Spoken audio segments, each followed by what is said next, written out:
In today's video, I'm going to teach you how to save a chart in Thinkorswim.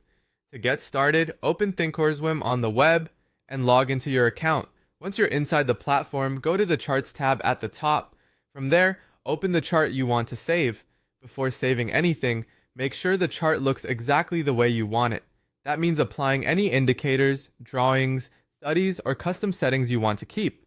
This is important because what you save will reflect the current setup of that chart. When your chart is ready, go to the upper right corner of the chart and click Style.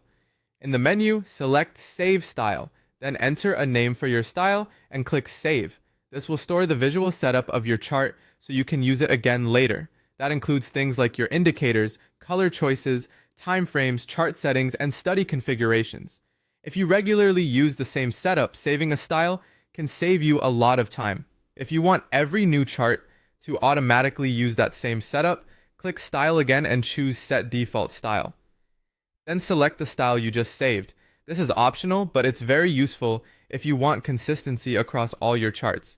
If you're working with multiple charts at once, you can also save the entire chart grid layout. First, configure the grid the way you want it. Then click Grid Actions in the top right area of the grid and choose Save Grid As. Enter a name for the grid and click Save. This helps you preserve a multi-chart view so you can return to it without rebuilding the layout.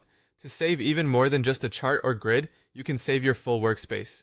Click Setup in the upper right corner, then select Save Workspace As, enter a workspace name, and click Save. This preserves your broader Thinkorswim setup, including charts, watch lists, scans, layouts, and gadgets. If you want to share a chart with someone else, click Share at the top of the chart and select Share Chart.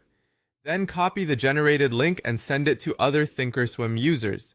Later, if you want to reuse a save chart style, open any chart, click Style, select Load Style, and choose the style you saved earlier. Finally, keep in mind that most drawings and studies are automatically saved with your workspace. Even so, it's a smart habit to save your workspace regularly after making major changes, so your setup stays protected and easy to restore.